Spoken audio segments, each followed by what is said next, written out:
부패 청산에는 여야, 니편, 내편이 있을 수가 없습니다.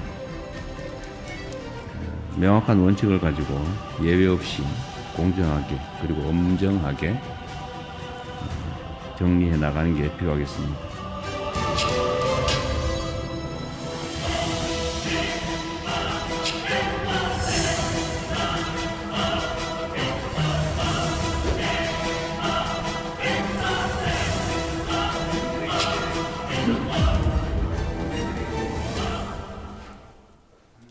이재명 대통령의 행보부터 주요 정책에 대해서 자세하게 짚어보는 정책 주행보 정주행 시작해 보겠습니다. 박진영 시사평론가, 이혜진 기자 함께하겠습니다. 두 분 안녕하십니까? 안녕하세요. 네, 자, 현 정부 들어서 첫 번째 반부패 정책 협의회 지난 21일 열렸습니다. 이혜진 기자, 자, 우선 반부패 정책 협의회 이게 뭔지 설명을 좀 해주셔야 될 것 같아요. 네, 한마디로 말씀드리자면 범정부 차원의 반부패 컨트롤 타워라고 보시면 되는데요. 예. 그러니까 반부패 정책을 종합적이고 또 체계적으로 추진하기 위해서 만든 관계기관 장관회의입니다. 네. 그래서 대통령이 주재하고 18개 관계기관장이 참석을 하고요.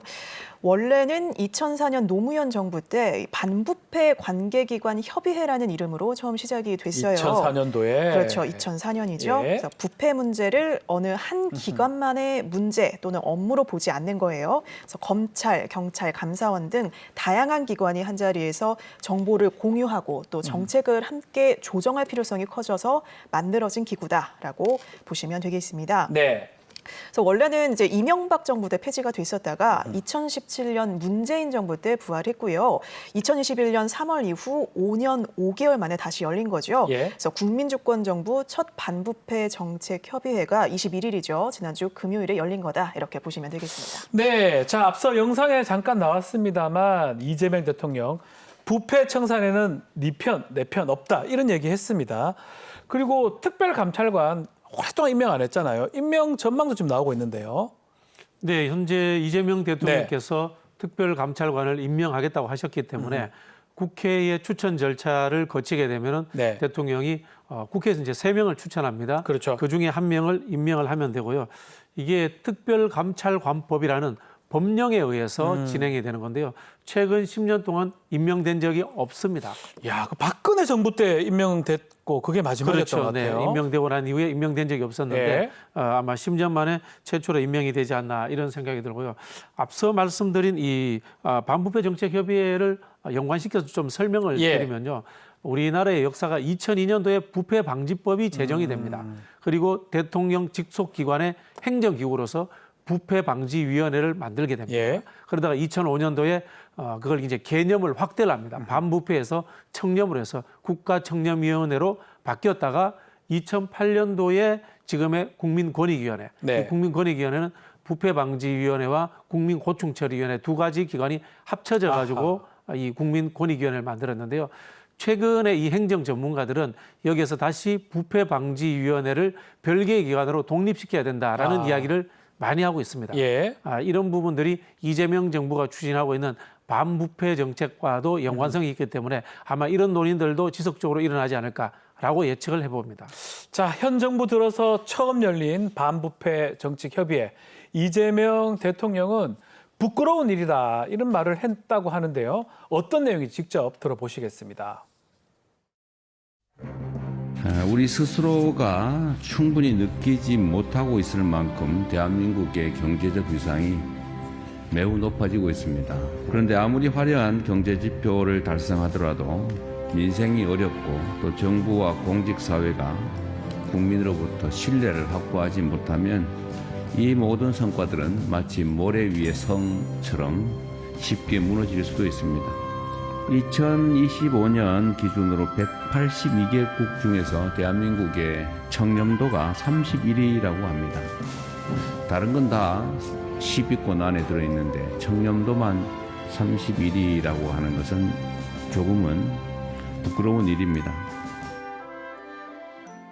조금은 부끄럽다. 31위. 이혜진 기자님. 우리나라 위상에 비해서 그 순위가 좀 낮다는 느낌이 드는데 원래 이렇게 낮았습니까?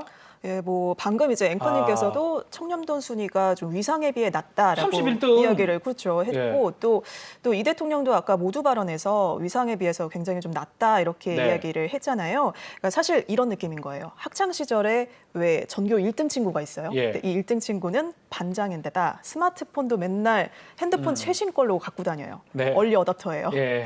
그런데 이 친구가 내신을 봤는데 국영수는 다 1등급인 거예요. 아. 그런데 체육만 4등급인 거예요. 체육이 모자라네요. 네. 운동을 안 하네. 그렇죠. 그래서 예. 사실 얼핏 봤을 때는 체육이 4등급이면 이거 그냥 괜찮네 할 수 있지만 사실 근본적으로 보면 아닌 거죠. 왜냐하면 체력이 다 그렇죠. 기초가 돼야 국어도 잘하고 영어도 잘하고 수학도 할 수 있는 거잖아요. 네. 그래서 이거를 청렴도 순위가 좀 국가 위상에 비해 낮다라는 건 약간 이런 방향으로 좀 해석을 해보면 될 것 같아요. 그렇죠. 그래서 사실 이제 본격적으로 또 국가 청렴도에 대해서 말씀을 드리자면 국제 투명성 기구가 독일 베를린에 본부가 있는데 네. 이 기구에서 해마다 발표하는 그런 지표입니다. 그래서 청렴도를 나타내는 지수가 CPI라고 해서 나오고 부패 있네요. 인식 예. 지수라고 이제 하는데 예. 지수가 높을수록 이제 국가 분석 전문가들이 청렴하다라고 평가를 하는 거예요. 그래서 덴마크가 1위고 세계적으로는 꼴찌가 어딜까요? 북한. 소말리아. 아 죄송해요.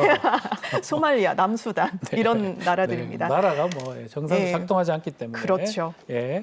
그래서 이제 한국의 경우에는 원래 2010년대 중반까지 네. 40위, 50위권이었어요. 이제 점수 순위는 비슷하네요. 2020년부터 30등 정도네요. 예, 그렇죠. 예. 그러다가 지금 보시면은 2017년 이후에 매년 이제 좋은 순위를 경신을 했고 네. 계속 최고치를 좀 경신을 했었거든요. 예. 그러다가 이제 그래프에서도 보시듯이 2023년에 처음으로 최고치 경신 행진 멈추고 32위로 떨어집니다. 아. 2024년에 다시 30위로 올라왔다가 이제 계엄 영향이 있잖아요. 네. 그래서 2025년에 다시 31위로 한 단계 내려갔어요. 권익위에서 이거에 대해서 평가를 했는데 계엄으로 인한 정치적, 경제적 불확실성이 좀 민감하게 작용한 거 아니냐 이런 분석을 내놨습니다. 지금 뭐 소말리아 점수 낮다 이렇게 이혜진 기자님 짚어주셨는데 일반적으로 좀 후진국이 부패하고 관련성이 많을 것이다 이렇게 생각이 들잖아요. 경제하고 부패의 상관관계 박지현 평론가 어떻게 보십니까? 후진국 시절에는 경제가 발전하지 못했죠. 그것의 원인 중에 하나가 이제 부패도 원인이 부패 될 수 때문에 있습니다. 예. 과거에 우리가 이제 지하 경제라는 네. 표현 쓴 적이 있지 맞습니다. 않습니까? 지하 경제라는 게 뭡니까? 양성화되지 못하고 비법률적 상황에서 경제가 돌아간다. 네. 거기에는 당연히 부정부패가 자리 잡을 수밖에 없죠. 당연히 이 부정부패라고 하는 것은 국가의 경제 경쟁력을 떨어뜨립니다. 네. 그리고 한편으로는 국가의 기관 관료 사회의 합리성을 떨어뜨립니다. 그래서 경제적 위기, 정치적 위기를 같이 가지고 오는 그런 상황이다. 이렇게 이해를 하시면 될 것 같고요. 네.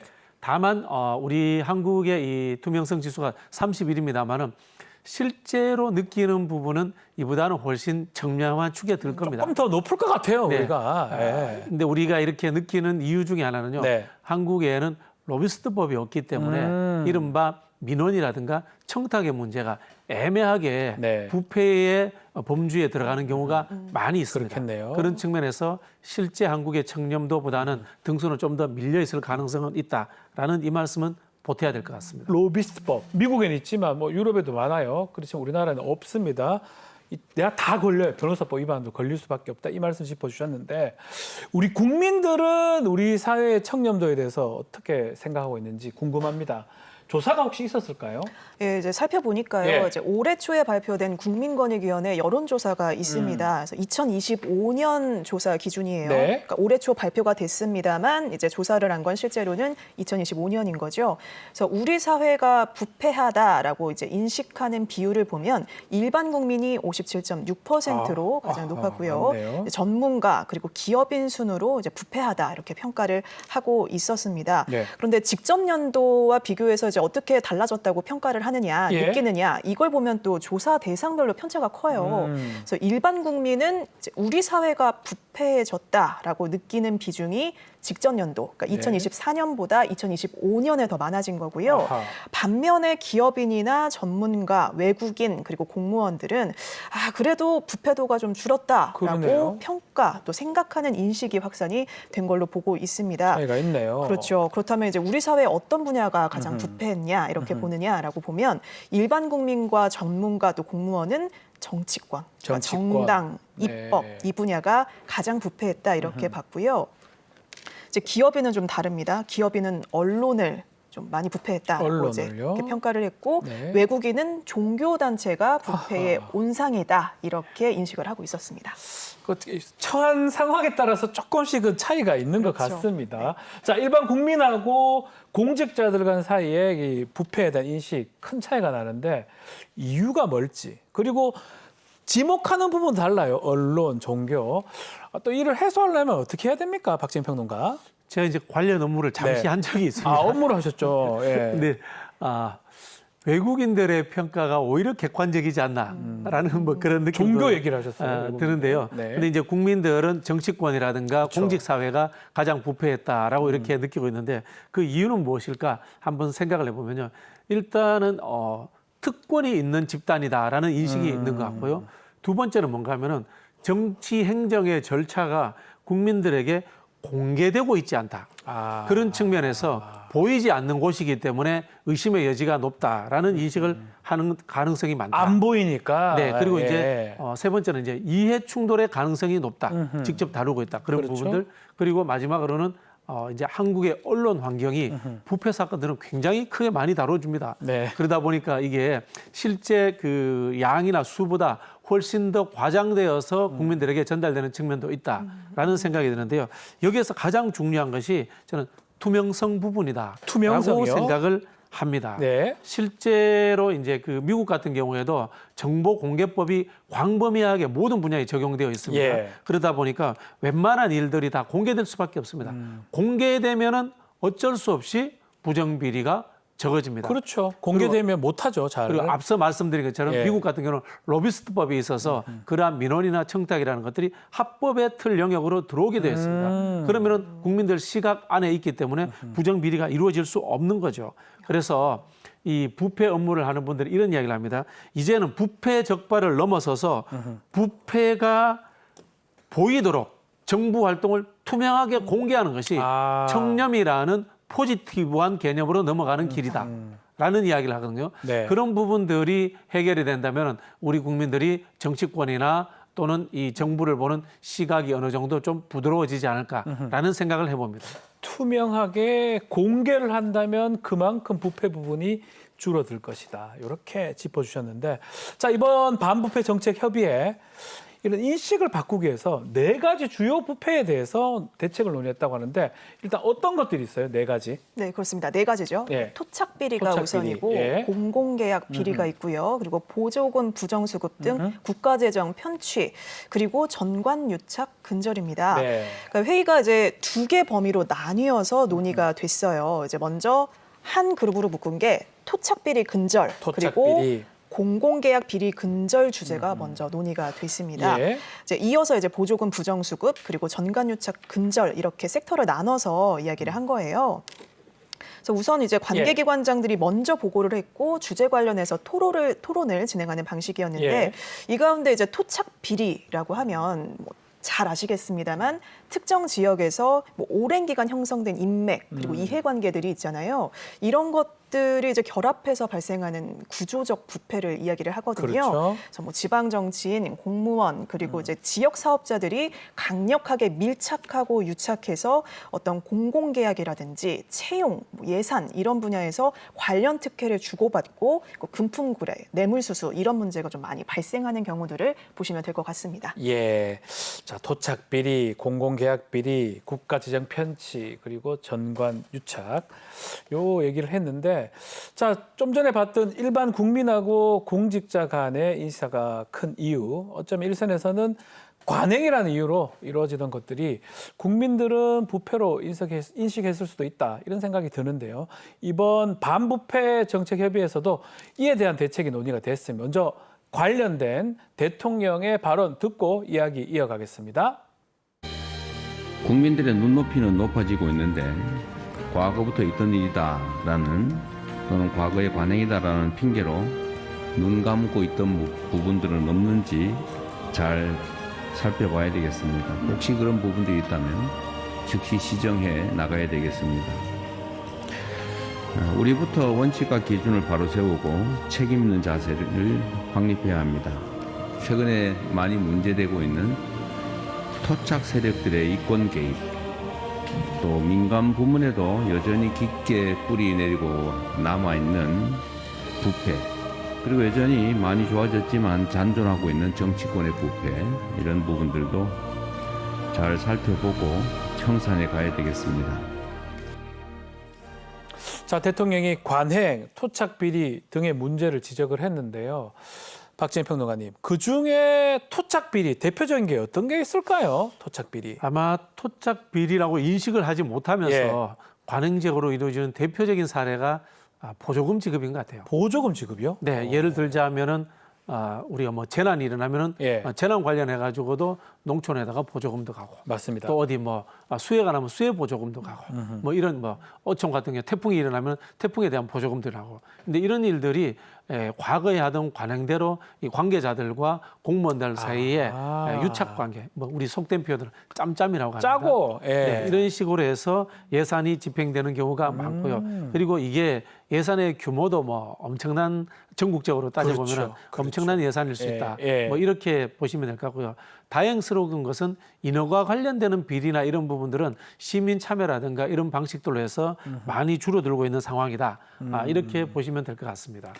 한편으로 뭐 중앙정부의 부정부패는 거의 없다. 중앙준비는 없다. 네, 이렇게 생각하시면 되는데요. 예. 그 이유는 중앙정부는 주로 이제 정책 결정 기관이지 예산을 직접 집행하지 않습니다. 예. 예산의 직접 집행은 대부분이 지방정부 차원에서 이루어지거나 공공기관, 공기업 이런 속에서 이루어지기 때문에 돈과 관련되는 직접적인 비리는 중앙정부에서는 거의 없어졌는데 지방정부로 내려가면은 이게 생활상의 직접적인 예산이 우리 국민들에게 투여되는 과정이기 때문에 네. 통로이기 때문에 거기에서는 아직도 과거 관행적인 비리들이 많이 좀 남아있다. 이렇게 보시면 될 것 같습니다. 토착 비리는 지방 정부에서 많이 일어난다. 뭐 짚어주셨는데 경찰청이나 행안부 등에서 이런 토착 비리 또 꾸준히 단속 활동을 벌이고 있고 이번에 반부패 정책협의회에서 뭔가 대책을 내놨다고 하는데 어떤 내용입니까? 예, 부처별로 대책을 예. 좀 자세하게 내놨습니다. 이제 우선 행안부는 조사 그리고 감사 이렇게 두 가지의 방점을 찍었습니다. 감사. 그렇죠. 이제 지방 정부 책임성 확보가 중요하다. 이제 아까도 평론가님께서도 네. 자세히 짚어주셨지만 이 지방 정부의 책임성을 좀 더 한층 강화하기 위해서 뭐 정부 합동 감사 그리고 공직 감찰 주기적으로 실시를 하겠다. 네. 그리고 또 중요한 게 있어요. 공금 이상 거래는 전수 점검 실시하고요. 그 전자대금 청구 시스템 요거를 의무화해서 이제 시스템 개선을 통해서 공금 횡령 사건을 근절하겠다 이렇게 보고를 했습니다. 예. 자, 이어서 경찰청이 있는데요. 아까 행안부는 조사와 감사라고 했다면 네. 경찰청은 뭘까요? 직접 해야 되겠죠, 이제. 그렇죠. 예. 실제로 잡아야 되겠죠. 잡아줘요. 네, 체포, 그래서 단속. 단속. 그렇죠. 네. 단속입니다. 그래서 지난 3월부터 5개월간 토착비리 특별 단속을 했대요. 네. 결과가 좋습니다. 그래서 639건, 1,730명 단속을 했고 이 가운데 654명을 송치하는 성과를 냈다고 합니다. 네. 조직도 또 새로 신설을 했는데요. 국가수사본부 내에 지역 유착비리 대응을 위한 어떤 전담 조직을 신설을 했대요. 이렇게 해서 지역 유착비리 근절하기 위해서 엄정 대응하고 있다. 이렇게 보고를 했습니다.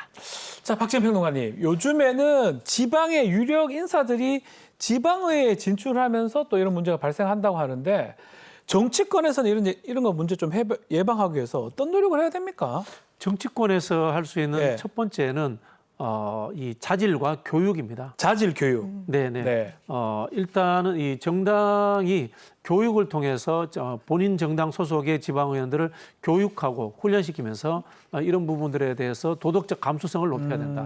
그래서 이른바 이 청렴 선언 이런 부분들을 하기도 합니다. 그런 부분들이 있고요. 그리고 또 그 정당 차원에서 이분들에 대해서 감시 활동, 평가 활동 이런 부분들을 좀 더 강화할 필요가 있지 않나. 네. 뭐 이런 생각이 드는데요. 일단은 이 지방의원들 문제에서의 첫 번째는 이해 충돌의 문제입니다. 이해 충돌이 있겠죠. 네, 이른바 이제 지역 유지들이 지방의회에 진출하는 경우에 자신의 생계 또는 사업과 관련되는 상임위에 진출하는 과정에 대해서는 철저하게 막아야 되지 않나. 근데 이게 법률적으로 완벽하게 지금 제정이 되어 있지 않은 그런 쉽지가 상황입니다. 않아요. 예. 예, 그런 부분들에 대해서 좀 법률 제도적 정비를 해야 되고요. 또 이렇게 하기 위해서는 실제로 지방의원들의 임금을 현실할 필요가 있습니다. 네. 지금 지방의원들의 임금이 봉사직 수준으로 되어 있기 너무 때문에 낮아요. 예. 실제로 비리라든가 이런 부분들에 좀 노출되어 있는 이런 상황들이 있습니다. 즉 개인의 자질 향상, 그다음에 임금의 현실화 이런 것들을 통해서 이해 충돌이 될 만한 여건들을 없애는 것이 가장 좋은 방법이 아닌가라는 생각이 들고요. 네. 제도적인 부분에서는 우리가 애초에 이야기했던 대통령이 청와대 특별감찰관을 두겠다고 했지 않습니까? 네. 미국 같은 경우에 예를 들자면은 전국의 수많은 기관들이 다 독립된 특별감찰관 제도를 가지고 있습니다. 다 갖고 있다고요? 뭐 그렇다면 예를 들자면은 무슨 예. 구청, 시군 단위에도 특별감찰관 제도를 주는 그런 제도적인 보완에 대해서도 한번 검토해 볼 필요가 있다. 그런 생각이 듭니다. 알겠습니다. 자, 지방 정부의 수의계약 또 그 통해서 비리 또 지방의회 의원들이 자신의 이익을 위해서 권한을 이용하는 것들을 막는 방안 마련됐다고 하는데 그 내용 어떤 것입니까? 이혜진 기자. 네, 이번 협의회에서 네. 논의됐던 게 이제 4가지 영역이라고 네. 앵커님께서 짚어주셨잖아요. 그래서 이 가운데 공공계약 비리 근절 네. 관련해서 이제 권익위가 보고한 내용입니다.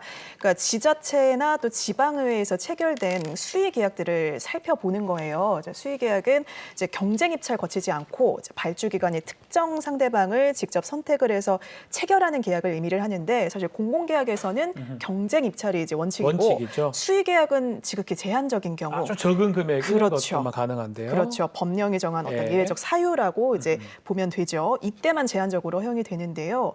이런 것들을 다 살펴봐서 관련 법령 위반을 한 여부가 있는지 요거 실태 조사를 실시하기로 했습니다. 그리고 이제 이해충돌방지법 개정을 추진을 하는데요. 예. 이제 위법한 수의계약은 원천적으로 차단하겠다. 이렇게 보고를 했고요. 이제 해당 보고에는 이런 내용도 있어요. 행정안전부에서 수의계약 횟수 그리고 금액 한도를 제한을 하고 수의계약 내역 공개 제도를 강화하겠다. 예. 이런 부분도 포함이 됐습니다. 자, 이어서 조달청은 또 어떤 내용 보고했는지 좀 살펴보겠습니다. 조달청이요. 네, 발주기관, 조달기업 이런 평가위원 불공정 요소 점검하고 맞춤형 대응체계 마련해서 정부 조달 입찰 비리 근절하겠다 이렇게 이야기했고요. 예. 특히 이제 무분별한 입찰 방지를 위해서 실지 조사 확대를 하겠다. 그리고 페이퍼 컴퍼니가 의심되는 기업들이 있잖아요. 예. 이런 기업들에는 입찰 보증금을 부과하겠다 이렇게 보고를 했습니다. 그리고 또 이 대통령도 특별히 이 부분 이제 좀 언급을 했거든요. 예. 지방의회 의원들이 뭐 본인이나 가족의 이름으로 이렇게 만든 회사랑 수의 계약을 했다는 사실이 좀 믿기가 어렵다 이렇게 이야기를 하면서 AI를 좀 활용을 해서 이런 시스템을 좀 적발을 할 수 있게 찾아낼 수 있게. 부처 그렇죠 청이 좀 이런 것들 인공지능 연구팀을 만들어라 이렇게 해서 이제 근본적으로는 행정업무 인공지능에 좀 속도를 내달라 이렇게 당부를 하기도 했습니다. 네, AI하고도 관계가 되는 것 같습니다. 자, 이번에 반부패 정책협의회에서는 국고보조금 부정수급과 관련된 논의가 있었다고 하는데요. 지난 7월 정부 업무보고 자리에서 국고보조금 부정수급 심고 포상금에 대한 얘기도 나왔습니다. 그 장면 보고 이야기 계속 나누겠습니다. 우리 정부에서 정한 건 기본적으로 뭔가 부정행위를 신고한 경우에는 그로 인해서 환수 또는 이익을 얻게 된 몫의 30% 정도는 기본적으로 포상한다. 지금 이렇게 하고 있잖아요. 원래는 반환 명령 금액의 30%인데 이걸 저희가 대폭 늘려서 국고로 환수된 전액의 30%를 주겠다. 그렇죠. 그거 신고 회사 차려가지고 해도 되겠네요. 신고 회사 차려도 되겠다 이렇게 대통령께서 말씀하셨는데 그 정도로 국고보조금 부정수급이 심각하다 이렇게 들리는데요. 맞습니까? 네, 뭐 부정수급이라는 네. 그 범죄에 들어가면 이게 전부 다 범죄 행위가 되기 범죄, 때문에 사기 뭐 이런 거죠. 그렇게 뭐 표현할 수도 있지만은 제가 봤을 때는 관행적인 짬짬이가 심각하다. 이런 부분들은 뭐 지방행정 연구하시는 분들이 모두 다 하는 이야기인데요. 이게 이른바 이제 우리 한국 사회 예산의 경직성 문제와도 포함이 됩니다. 예산의 경직성이요? 네, 올해 예산 쓰지 않고 다음으로 2월 되면은 재편성되지 않기 때문에 그런 예산들을 털어낸다. 어차피 써라. 그렇게 이제 하는 측면들이 있고요. 그래서 이제 소모성 경비들이 많이 편성이 됩니다. 그 이유 중에 하나가 대표적으로 이제 복지 난립, 문화 난립이다. 이런 이야기를 많이 하는데요. 복지, 문화. 지방 정부에 가면은 아이디어가 지방 정부를 망친다. 이런 이야기 하시는 분들이 있습니다. 이른바 이제 민원성 예산을 편성을 하게 되는 것이고 특정 단체라든가 이익 집단 또는 이제 유권자 그룹들이 특정 지역에다가 어떤 복지 관련 예산 또는 문화 관련 예산을 요청을 합니다. 그렇게 되는데 이게 한번 편성이 되면 없어지지 않습니다. 계속되죠. 계속해서 이제 지출이 되고 하는 이제 그런 상황들이 되는데요. 제가 봤을 때는 이 부분들은 지방 정부의 재정 혁신을 통해서 일차적으로 좀 해소할 수 있지 않을까라는 생각이 듭니다. 즉 중첩되고 복잡화된 복지 예산을 통폐합할 필요가 있습니다. 그런 부분들에 대해서 뭐 어떤 부분은 이런 예를 들더라고요. 명절에 집에 갈 때 선물을 다양하게 사가는 것보다는 가서 상품권을 준다. 즉 이게 무슨 거냐면 복지라는 것이 다양하게 쪼개져서 부분별로 이루어지는데 이게 생각보다 비효율적이고 소모성 경비를 많이 만든다는 거예요. 그런 이야기를 하는 분들도 있더라고요. 자, 이 국고보조금 부정수급 얘기를 좀 하고 있는데 정부가 어떻게 대책을 좀 대응하고 있습니까? 이것도 부처별로 또 이제 다른데요. 기획예산처가 지난 3월에 보조금 부정수급 근절 대책 수립을 했습니다. 그래서 신고센터 개설했고요. 그리고 신고 포상금도 강화하면서 후속 조치 차질 없이 진행하고 있고요. 행안부는 이제 지난 4월에 지방보조금 관리 강화 방안 따로 마련을 했어요. 그래서 행안부와 지방정부 간 어떤 점검 체계 구축해서 상하반기 나눠서 일제 점검 실시합니다. 마지막으로 관세청은요, 주식시장 부정상장 목적으로 이제 수출입 실적이나 또 원산지 조작하는 그런 무역 기반의 재정, 금융 편치 그런 행위들이 있거든요. 이런 행위들 관련 기관과 공조 강화하고 수사권 보완 통해서 편치 행위 엄단하겠다 이렇게 밝혔습니다. 자, 네 번째가 전관예우입니다. 예전에는 이 법조인들 판검사하고 나와가지고 뭐 전관이다 뭐 이런 얘기 했었는데 박지원 평론가 최근에는 뭐 분야를 가리지 않는 것 같아요. 전관예우가 어느 정도 문제가 되고 있습니까? 요즘 그 로펌들 보면요, 이른바 그 법조인들 외에 전직 공무원들이 많이 뽑아요. 30-40% 정도씩 이렇게 취업을 한다라는 이야기가 있거든요. 이거는 뭐 두 가지 측면인 것 같은데요. 말씀하신 것처럼 이제 정관이라는 게 인간관계로 맺어진 그런 부분에서의 효과입니다. 특히 이제 퇴직하신 분들은 고위직을 하다가 퇴직했을 거 아닙니까? 그래서 이른바 부하 직원들이 뒤에 남아 있으면 기존 기관에 있으면 그 부분들을 활용한다 이런 측면이 되고요.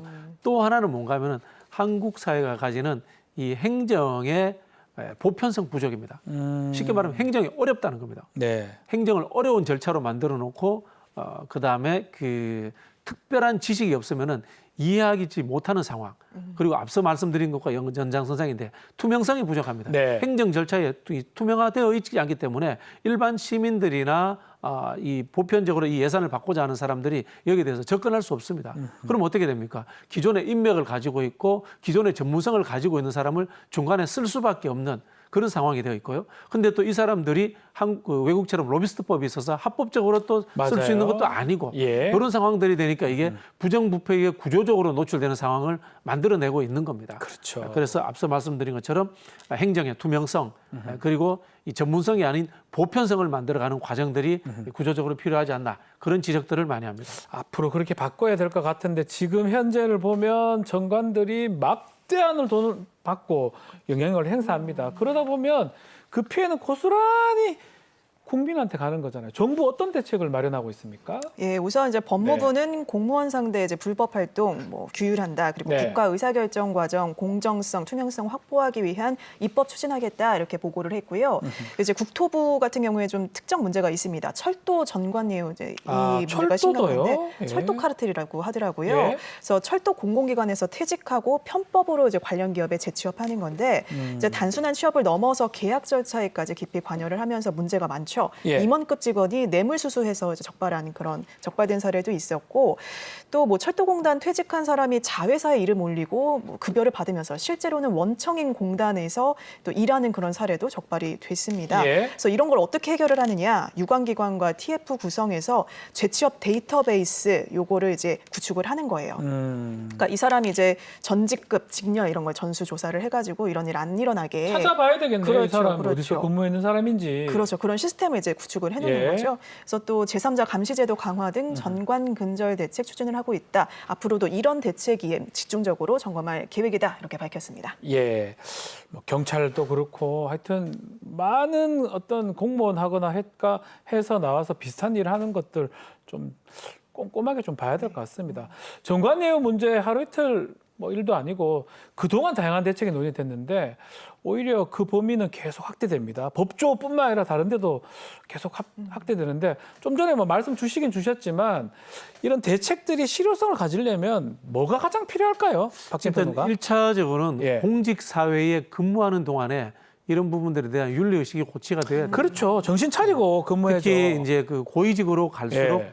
현재도 이제 취업 제한 등이 있습니다만은 이런 부분들에 대해서 이해 충돌 관련 취업 심사를 아주 강력하게 해야 됩니다. 지금 제가 알기로 2급 이상에게 예. 해당되는 걸로 알고 있는데 여기에 대해서 좀 더 이제 층계별로 공무원들의 퇴직 이후에 이해 충돌 관련성이 있는 민간기관에 취업하는 부분들에 대해서 좀 심사 제도를 강하게 해야 된다라는 네. 생각이 들고요. 그리고 두 번째는 지금 사회적 문제라고 보는데요. 예. 저는 로펌 문제라고 봅니다. 로펌. 로펌이 진짜? 실제로 이 법률적 지원을 하는 재판을 하기 위해서 존재하는 것이 아니라 네. 지금 로비스트 집단이 되어 있지 않습니까? 그런 현실들이 존재합니다. 예. 그래서 로펌 관련해서 법률적인 좀 규제라든가 이런 것들을 강화할 필요가 있다. 그런 생각이 들고요. 세 번째는 세 번째. 이 정치권입니다.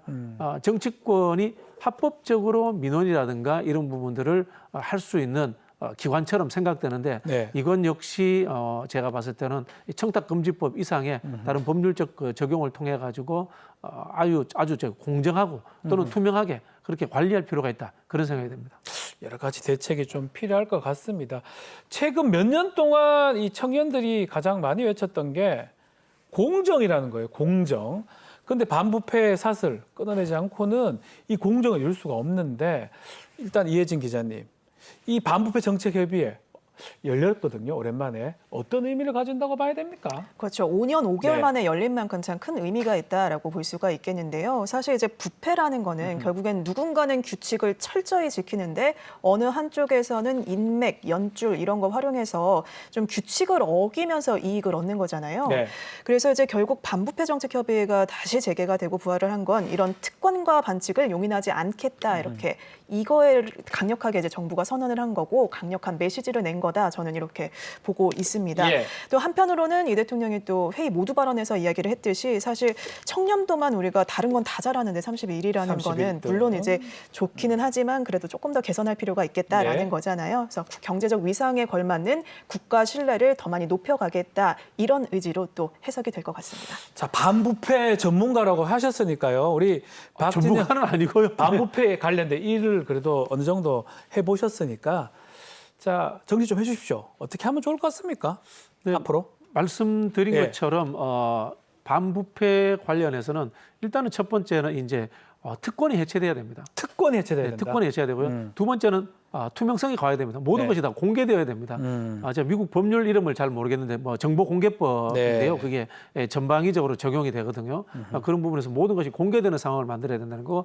세 번째는 독립적 감찰이 필요하다라는 감찰. 말씀을 드리고 예, 싶습니다. 예. 지금 아까 이재명 대통령이 임명하겠다고 했던 특별감찰관 같은 제도가 예를 들면 사정기관에도 있어야 돼요.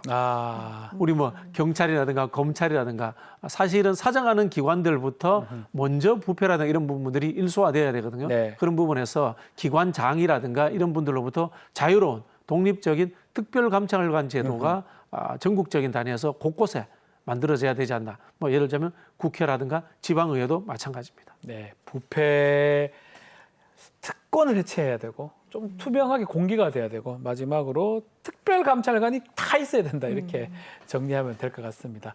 우리 사회에 수많은 갈등이 존재합니다. 사회의 청렴도가 올라가고 신뢰가 쌓이면 그 갈등은 좀 줄어들지 않을까 생각을 해봅니다. 네, 지금까지 정주행 함께했습니다. 두 분 감사합니다. 고맙습니다.